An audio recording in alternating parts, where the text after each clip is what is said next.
どうも、仙人おいりです。今回の潜入先は新潟県三条市、若みそりで有名な三条製作所、そして動画後半ではクワを作ってる近藤製作所。今回は包丁ではないですが、他の刃物がどういったものかを知るというのは、その切れ味をより理解する上でものすごく大事なことだし、何より楽しすぎます。特に皆さんに今回知っていただきたいのは、カミソリの切れというのですね。よく、とにかく切れ味を良くするにはどんな研ぎでどんな砥石がいいですかという質問、たくさん来るんですけど、そのヒントが今回の動画にはあります。僕が今まで触ってきた刃物の中で最も切れるなって思う刃物はカミソリです。僕の人生においてはですよ、これからね、新しいものに出会ったら変わるかもしれないですけど、今では圧倒的にカミソリが切れると経験上そう思ってます。なので、普段包丁研いでる人でも今回の動画で何かしら、ヒントと言いますか、刺激になる内容となってるはずなので、ぜひ最後までごゆっくりお楽しみください。それでは本編へどうぞ。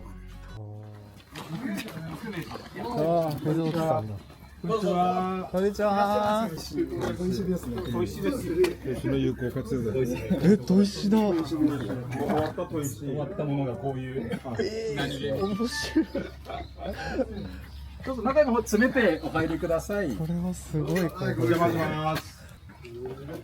うわ歯を立てるっていうのがよくわからないんで。ひげ剃りのね。玉川ね。提供します。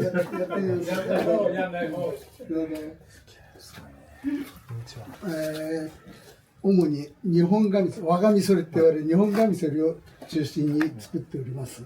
あと切り出し小型のっていうのもやっております。私水落良一と申します。こちら若手稲垣義弘です。よろしくお願いします。相模神奈川県の相模原から来て、これで頑張っている。カミソリの工程からやるか。はい。ここご用意するでしょ。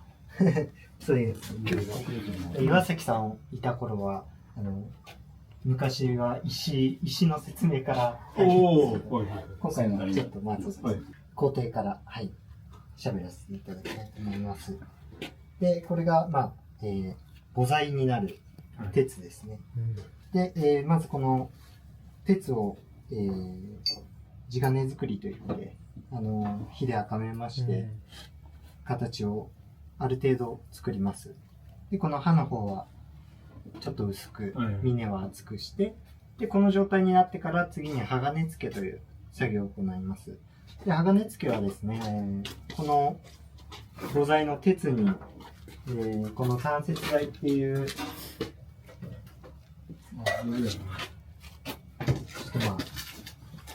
配合が書いてあっちゃう。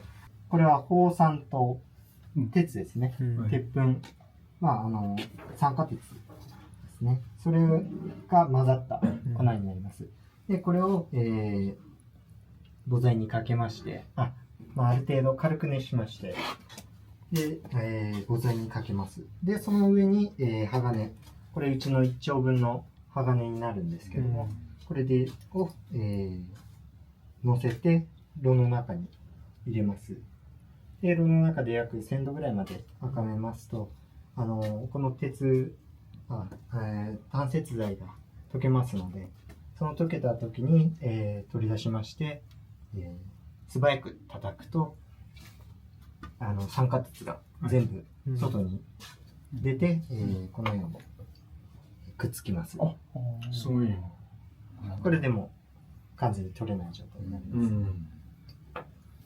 で、この状態から、次に今この厚みありますから、まだかなりの厚みあるので、コミをまず伸ばしまして、で、そこから、鋼を鍛えていく鍛造という作業に入っていくんですけども、約うちだと5回ぐらいに分けまして、鋼付けの温度から温度を徐々に下げていって、前の作業より熱を上げない鋼付けをして、次にこの薄くするんですけども、1回でこの薄さをババーンと出すんではなくて、温度を下げながら、5回ぐらいに分けて、で5回目でこの幅と厚みになるように、鍛造していきます。で今こういうように断面が三角状の形になっていると思います。で、片刃の刃物は、裏に火という鋼側ですね。この鋼がついている側に火というくぼみがあるんですね。へこみです。で、その、樋口さんの火っていう風な字を書くんですけども、で、カミソリの場合だとちょっと他の刃物に比べて火が深くなっております。なので、火入れという作業を行います。へこんだ金床に、軽く、3、400度ぐらいですね、熱を加えまして、で、へこんだ金床に置きまして、ここの部分を土で叩いて、R をつけます。はい。それ専用の金床があるわけね。そうですね。へこんだ金床です。で、今、ここに、この裏側に土の跡がかなりついてしまうので、次に鳴らしという作業で、次は膨らんだ金床で、鋼面を下にしまして、で、土でこう叩いていって、鋼面を平らにして、きれいにツルツルにもう土の跡を消します。で、今この鳴らしという作業をし終わると、裏を平らにもしたので、この裏を基準に、表側を削ります。で、その後、これが焼き入れ前の状態になっております。で、これに、焼き刃土を塗りまして、で、温度をかけて、水で急冷します。で、そうすることによって、鋼、この母材の鉄は変化しないんですけども、鋼だけ、変化しまして、このように、こういう状態になります。焼き入れをしますと、また狂いが、せっかく平らにしたんですけども、また狂いが生じるので、それを、土や、砥石を使って、また平らにします。で、平らにしてまた表を決めて、そうですね、裏を基準にして表を、刃をこれだけ厚みがありますから、これを薄くしていきまして、で最後に、頭を切断するんですけども、これわざと切断したんです。そうですね。どっちで割れたわけじゃないの？違います。うちは鋼をここまでしかつけていないので、はいはい。そういうことね。先っちのところと落とす必要があるから。これ切った、皆さん見てもらってどうぞ。断面が鋼の部分。鋼、黒い部分が鋼、それだけ伸ばして薄くするんです。切断する理由としましては、刃を下ろすときにこういう持ち手があると非常に便利なので、そういう理由もありますし、あと先端のダレを起こすのって大変なので、見えます。その部分をもう切断しちゃおうっていう。それで近いの。そうですね。で、こういうふうに切断しますと角が出てしまいますので、角を丸めまして、で、砥石に、平らな砥石に、こう、平らな砥石にこう当てると、この峰と刃先がこう当たるようになります。で、表側は、しのぎとこの刃先が砥石に当たるようになっております。こういった作りで。以上でございます。これってさ、金子？これ玉鋼。なんか玉鋼か。これ刀作るときに、日本刀。はい、鉄の。岩崎さんは昔こういうの研究しておられましたので、で今は静電鋼を使用しております。ちょっと触ってもいいですか？大丈夫です。私も一丁持ってるんですけど、すげえ。カミソリは刃がかなり鋭角なので、ですね、かなり繊細に扱わないといけないので、まず置くときっていうのは、裏側を上にしておきます。あで、刃先は絶対に地面につけないように、こうまず縦に置いたら、こういうふうに置いて、こうやって置いちゃうと刃がもうやられてしまったりするので、ちゃんとこうやっておいて、あと裏側でこうもあんま置かない方がいいと思います。そうしましたら、じゃあ次は、一般的に、鉄と鋼、似たようで、異なるものなんですけども、鉄に、炭素が含まれると鋼になります。鉄と炭素の合金が鋼と言います。で、そのですね、いろいろ、ありまして、鉄の種類、炭素の量によって、いろいろ種類がありまして、で、例えばこういった土ですね。これも鋼です。カミソリも鋼ですよね。で、カミソリの鋼で、土を作ると、どういうことが起こるかっていうと、そうですね。そういうように、用途に応じて、鋼を使い分けることが重要になってきます。で、それを簡単にですけどですね、見分けるやり方が火花試験としてあるんですけども、まずこれ僕鉄って言ったんですけど、これも鋼になります。極難鋼っていう鋼です。で、鉄っていうのはもうほとんどないと思ってもらってもいいかもしれないですね。あんまり皆さん見たことがないかもしれないです。で、それは、非常に鉄は、炭素の量が少なくならないと鉄にならないので、これも僕らは母材として使ってますが鋼です。ですけどこうやって火花を当てて、こういう飴状の火花になります。それからこれ玉鋼なんですけど、鋼はこういう天パ花火みたいな炭素が燃えるので最後パッと開きます。そういう違いはもう一目瞭然だと思うんですけど、でこの間にこういった土、こういったものはこれ火花も出てますけど、雨も中に混じってるんですね。雨もいると思うんですよ。そういうふうにこの道具もこれは鋼ですね。これ薄い鉄とか切ったりする時に使うんですけど、こういうものも打撃にで使うので、あまり炭素量が高いと割れてしまってね、使い物にならないので、そういったものも大体と同じぐらいですね。で、それから作業工具、これも鋼です。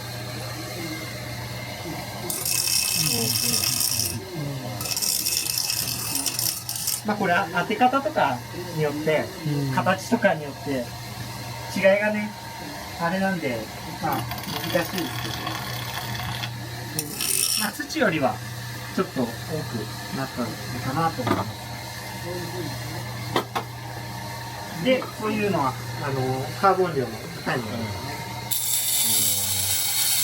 ね。ここら辺の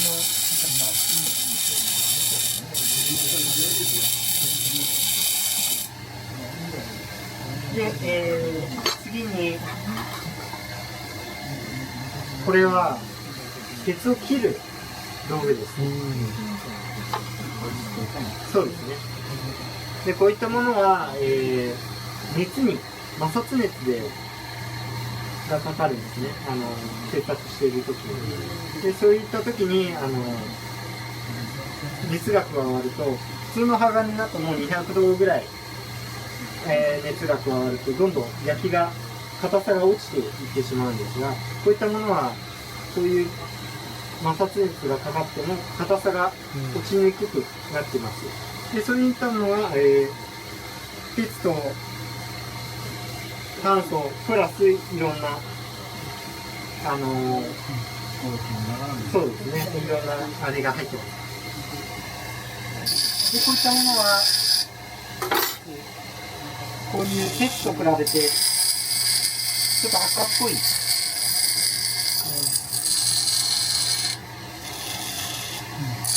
本当だ。色が違う。こういう風にな違いが、まあこれも同じですよね。あ、はい。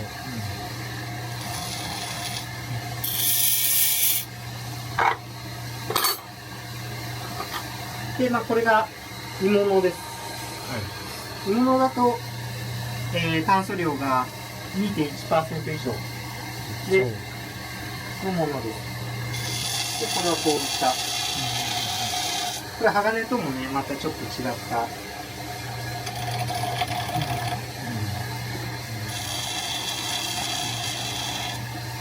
炭素量が多くなると、こういう火花が出ます。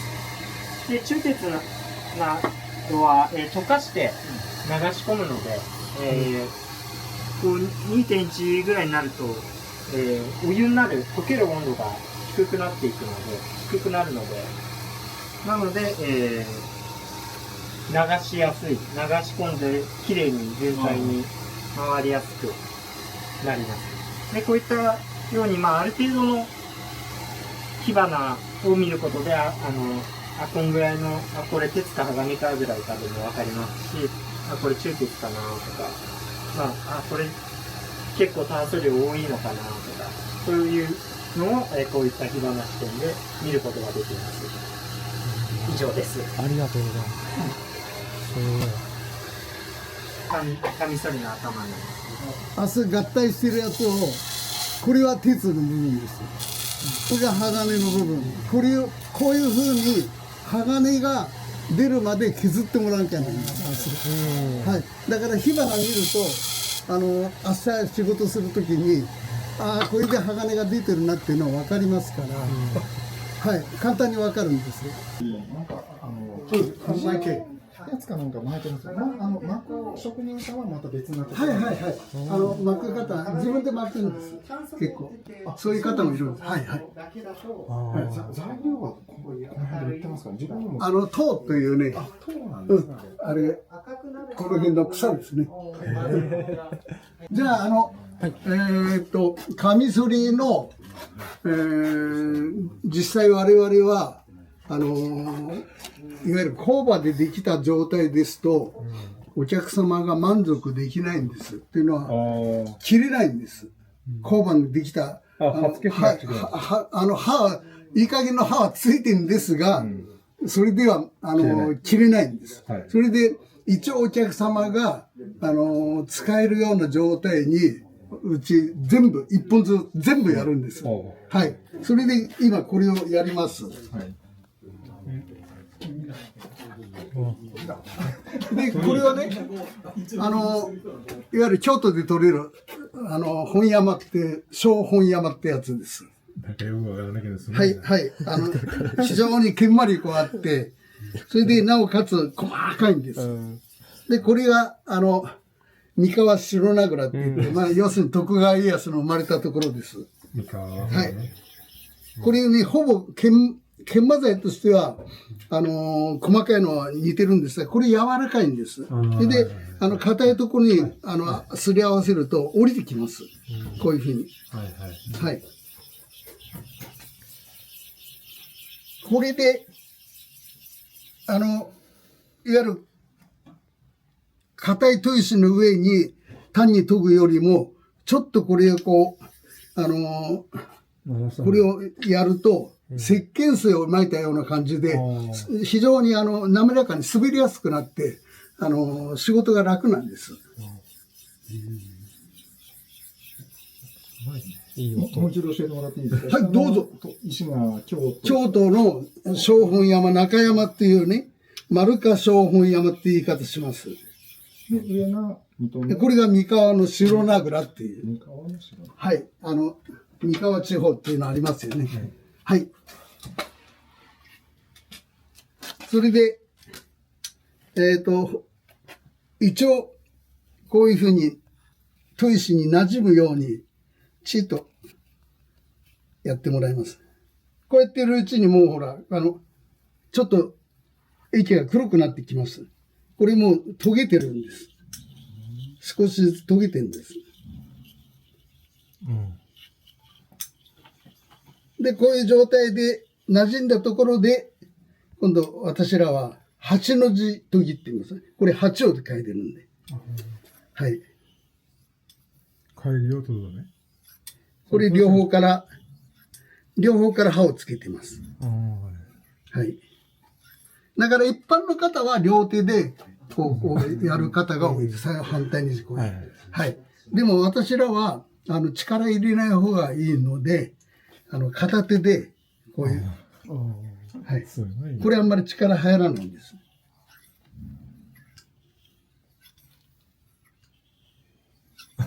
すごい時間ですよ。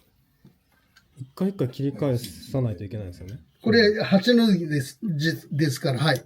だから、一般的に片刃の包丁なんかは、はい、裏を1回研ぐのに表側を10回ぐらい研ぐと、そういうのが常識的なんですが、これは軽い研ぎ方ですので、裏表同じに研いでます。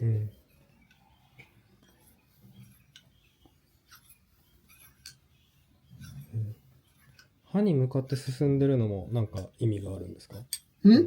刃の方向にこうこれ、刃先行ね。はい。刃先行、それからこういうやり方もあるわけです。どう変わりますか？これだと、はい、後ろになると、はい、どうしてもこうなりがちなんです。はい。それで、布なんか、これから布のやりますが、はい、布なんかは刃を先行にすると、突っかかって、進みませんので、はい、それは峰の方を先行します。はい。だから、砥石によって研ぎ方も変えてもらって、はい、はい。こうやって、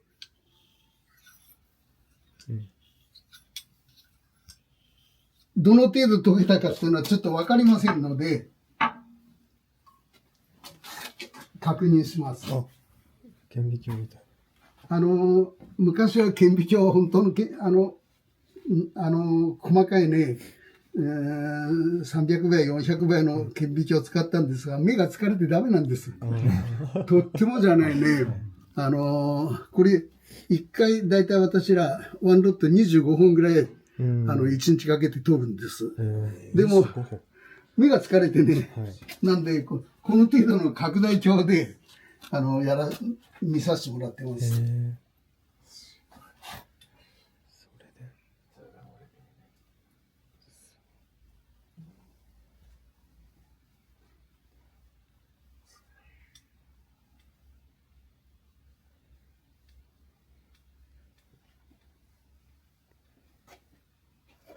本来、これ、研磨剤、180番って研磨剤なんで、さっきまで、稲垣くんが、カミソリの鋼の面を研いでたんで、これ使ってたんですが、こういうものは、研ぎの場合は非常に粗くって、これ全部賭けになります。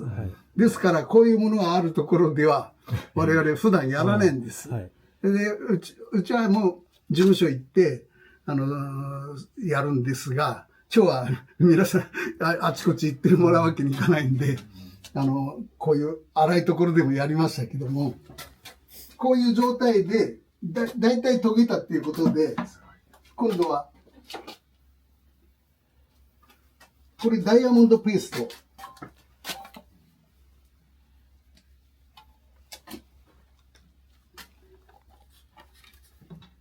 これね、男の背広の裏地がだいたい木の多いんです。はい。それを使ってます。で、こういうふうに、これもうすでにいっぱい巻いてあるもんですから、わずかしか、今わずかしか巻きませんが、この上で、さっきおいでさん言った、今度はこうやれないんです。今度はこういう格好です。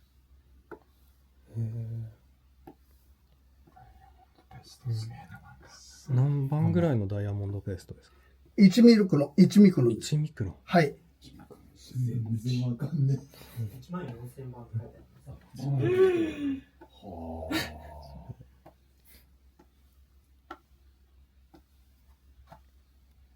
それ斜め下に動かしてるのもなんか意味あるんですか？横じゃなくて。横でもいいです。はい。はい。大丈夫です。あ。はい、大丈夫です。ありがとうございます。ただこれ布ほら今こういうふうにね、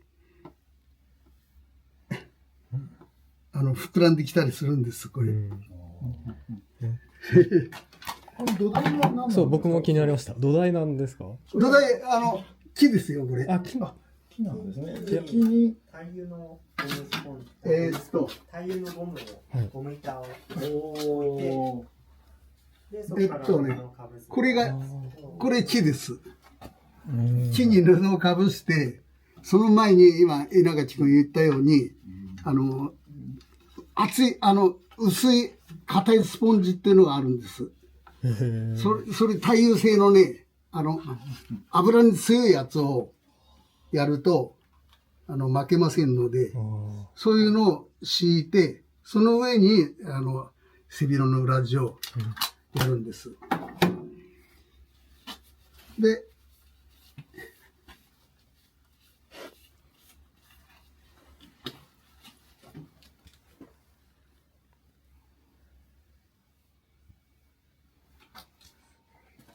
いいよ、俺。楽しい。これだけ。全部に決まってんじゃん、もう。何半分って。半分って。だったらいいじゃん。こういうふうに切っていただくわけ。これで、恐ろしいっすよ、これ。髪の毛どうぞ、触ってみてください。浮かせた状態で切れてるんですよ。ちょっと見ていいですか？このぐらいまでいけば、まあまあ、出荷できます。はい。これ怖い、すごいっすよね。トンボが止まったら切れたっていう逸話の本当があるじゃないですか。そういう世界。そういう世界ですね。そういう世界聞いたことある。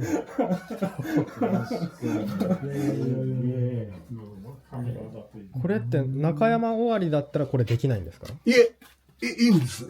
中山終わりは、それでいいんですが、ちょっとね、鋭さがあって、稲垣君が先ほど言った、いわゆるコード板、そこにありますが、いわゆるカワードってやつ。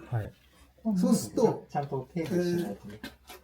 砥石だけですと、今、ピタッと合わせたものを、こちらからピタッと合わせると、ピタッとなるわけです。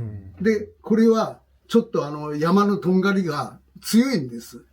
それですと、やった時に食い込みがちょっと入りやすいので、すぐ切れちゃう。それで、これで少し、一番先端部を少しこう、軽く丸める。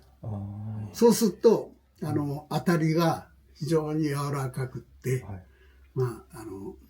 お客さんにも喜ばれると。そういう肌触りの良さを、これで出すわけです。だから、包丁なんかの場合は、それやらなくても構いません。はい、構いませんが、人の肌にいわゆる肌に当たる我々のものはね、他の刃物と違って肌に当たるものなんです。他のものは文句言わないんです。木工関係とか、今の包丁はナッパ切ったり、ね、肉切ったり、魚切ったりのは、彼らは文句言わないんです。ところが、肌はね、切れないと文句言われてるんで、はい。それで、非常に微妙なところまで、やっぱり言います。で、先ほど稲垣君が言った、こういうふうにやっただけで、もう刃が、ちょっとこうぶつかると、刃がうまくないんです。もう本当に綺麗になってるものが、その部分がちょっとダメになる。で、この、いつだったか、ここに来られた方が、こうやるとさ、それ、噛むとき、爪は絶対ダメですよ。包丁はね、よくほら、爪でこうやる人いるんです。それから髪の毛こんなしたりね。包丁は、それほど、極端な綺麗まで言わないんで、なんとか切れが出るんですが、カミソリは今お話のように、もう気持ちいい反りをやらないとお客さんは喜ばれないので、それが難しいです。俺気持ちよくなって。いや、私するわけいかないもんね、そもそもね。危ないもんね。ですから、切り出すちょっと、いいですよ。いや、きれい。200倍ぐらいで確認。あ、400倍です。400倍。はい、はい。 400倍って言ったら、 400倍とね、もうね、日本酒の酵母が見える世界。目がつかるんですよ。ちょっといろいろ試したいですね。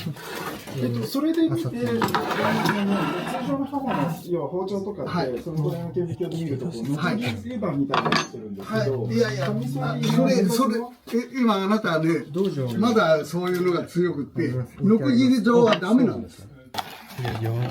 あれ全部そうなんです。綺麗な天然。はい。それで、我々は、欠けのない一直線にとなるようにやります。はい。実際、やってみるとなりません。ノコギリ状にはなりません。かっこいいですね。これ、とか、さやが。時間がある程度迫っておりますので、ご質問があったらどうぞ。いいですか？はい、どうぞ。戻って、ここでは、カートの代わりにダイヤモンドペースト。おっしゃる通りで、おっしゃる通りです。カートはじゃあ、普段はやってない。使わないです。はい。はい。じゃあ、皮でもね、手入れがね、はい、なかなかあれね、皮をね、柔らかくしておかなきゃなんです。それで、下手すとね、傷が入ったりするんで、皮でもなかなか面倒なんです。それで、私ら、今、ダイヤモンドペーストは、これ簡単に、手に入るもんですから、今はもう、ダイヤモンドペーストでやっております。そうなんですね。はい。街の中でカードを使ってる方も多いです。はい。やっぱりこれのバランスってあるんですか？はい、おっしゃる通り。あります、あります。はい。どこら辺に重心とかが来るように。さあ、それは。いやー、もうね。そうっすよね。はい。どう、手の大きさにもよるだろうし、自分で持った時の間に。その辺は僕なんかも結構気にしてバランスは結局、今だったら鹿1頭さばくの4時間なんですよ。で、イノシシだと8時間くらいかかるんで、そうなると、結局重心の位置で疲れが変わってくる。そうです。疲れが違うんですね。なので、木の柄の方を削って、重心位置変えたりなんかして、で、一日中さばけるように。そうですね。それはその人によって違うと思うよ。違ってきちゃう。ここがいいとかっていうのは多分ね、それは出会ってこないと思う。それはあくまでも自分だから、厚みも、この辺を一番厚くしてあります。というのは、ここに親指をかけて、木をこう、持っていくもんですから、はい、その辺は厚くしてあります。なるほどね。お邪魔しました。ありがとうございます。そっからの、あれしか今調べてなくて、もしかしたらその親も鍛冶屋さんだったかもしれない。かっこいい。多分ね。すごい。うち鍛冶屋って言って鉄をこう叩いたりとかして作ってる。これ今収めるやつで取り来てもらうんですけど、今日はこういうね、自分で6代目なんですけど、初代の方は野鍛冶って言って何でも屋さんみたいな、野原の野とかいて鍛冶屋の原点みたいな感じで何でも屋さんだったんですけど、この地元畑が多かったんで。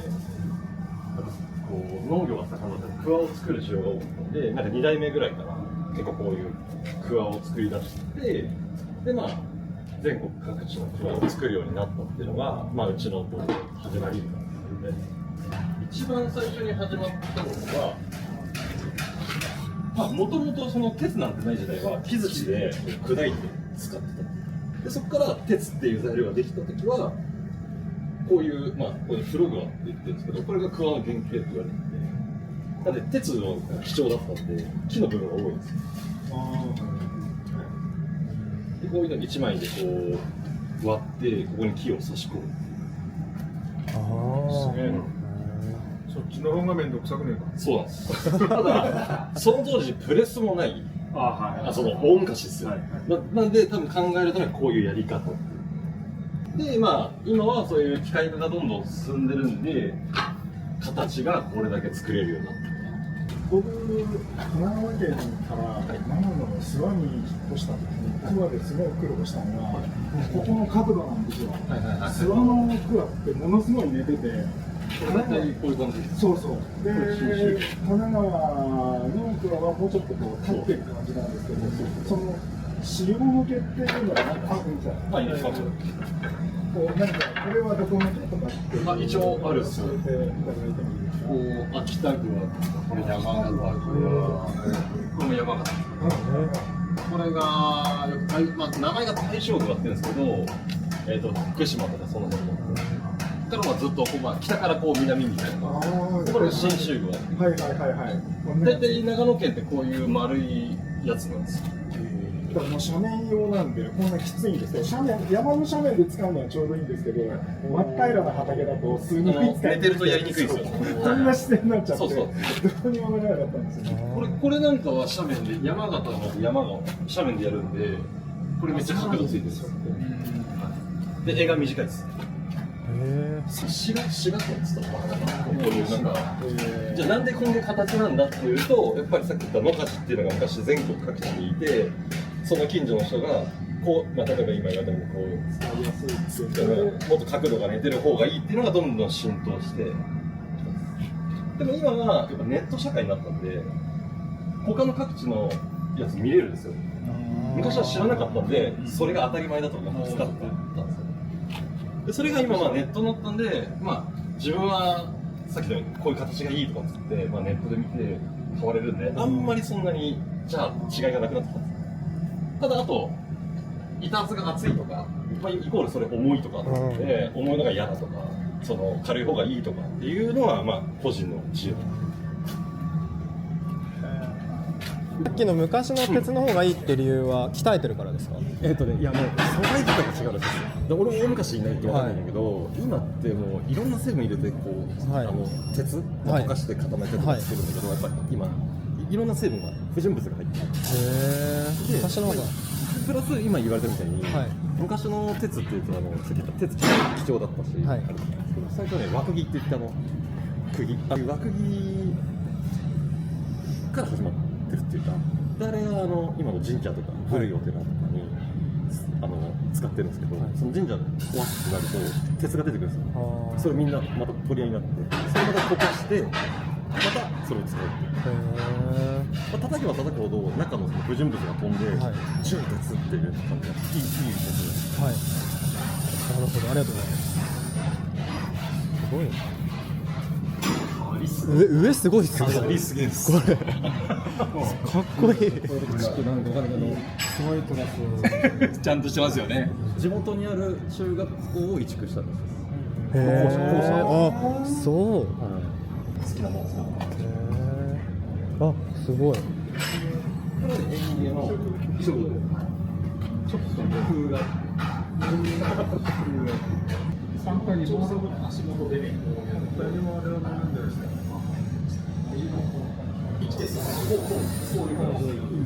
でも大きいやつが回ってて、同じ方向でも。だから同じ方向でもあるんで、これは1.5個しかいかない。この縦は1.5個。なんかタオル。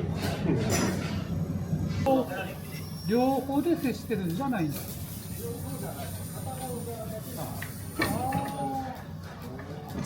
こっちには回って上がるわけですよ。こっち側では回ってくるからこう回る。ああ、そうかそうか。みんな両方回ってるからこう回る方にこうやればこう行くからこう行くわけ。今度はこっちにこう回ってるけどこう行くわけ。当てるでちょっとずらして当てるんだ。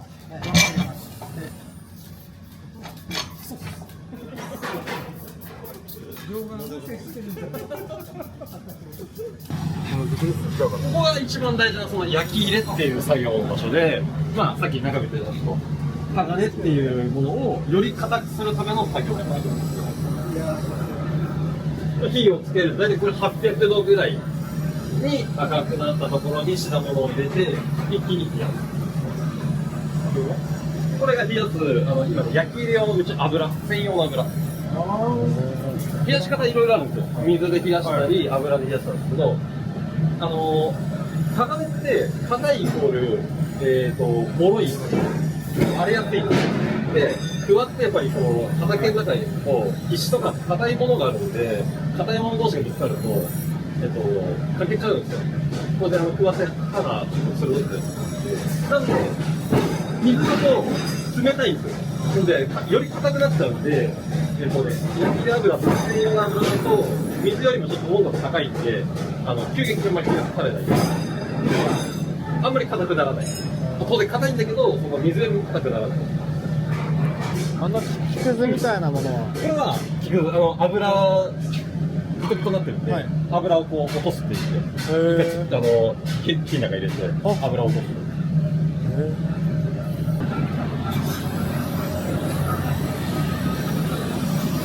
おお、かっこいいです。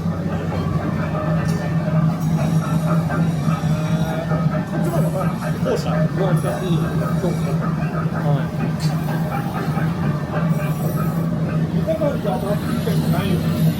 そうっすね。今ね、でも、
これちなみに鉄はなんて鋼材ですか？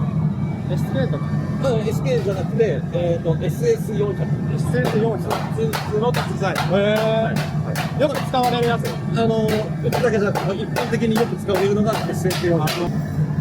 だからね、0.02% 以下のものを純鉄。はい。でそれ 0.02 以上入ってると、SS とか SK とか SC 材っていう、いろいろなもの。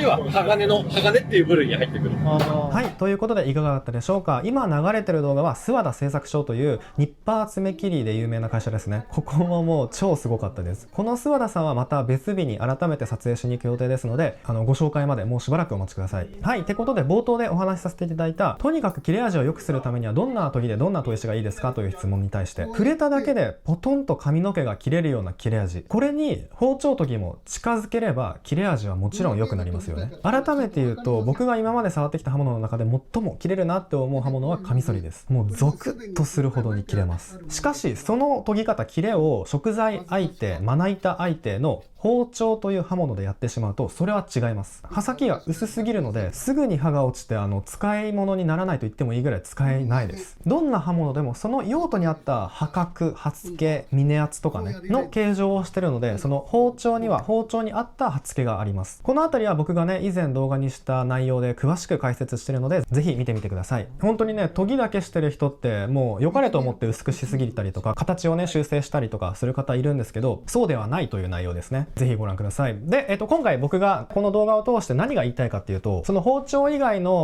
今回のカミソリだったりとか他のね刃物を知ると、その刃物の切れ方とかかけにくさとか切れ味とかに寄せることができるんですよね。例えば今回のことで言うと、カミソリレベルの綺麗にしたかったら、もう少し鋭角に攻めてみるとか、天然砥石使ってみるとか、その自分のやりたい切れ味のヒントになるんですよね。包丁って他の刃物と特に違う点が、切る相手の種類、切り方の種類がたくさんあることです。カミソリだったら人の肌で毛が相手ですよね。カンナだったら相手が木で、しかも端から薄く切るというだけの使い方。包丁みたいにぶつ切りとかしないじゃないですか。包丁はぶつ切りなのか、端から切っていくのか、食材の右から切っていくのか、左から切っていくのか、硬いか柔らかいか、背が低いか高いか、みたいないろんな条件がありますよね。食材の種類だけでなく、様々な切り方があるというのが、もう包丁のものすごい厄介なとこです。どれかね、一つの用途じゃないんですよ。だから、トータルでね、じゃあ、ストレスなく料理をするには、こういうバランスの形、こういう刃付けが、ちょうどいいよね。万能に使えるよね。みたいになってます。で、僕が伝えたいのが、あなたのその専用包丁を自分の研ぎで作ってみてください。もうこれなんですよ。これをね、本当特にやってほしいというか伝えたいこと。例えば僕の場合、かつらむきでギネス取りましたけど、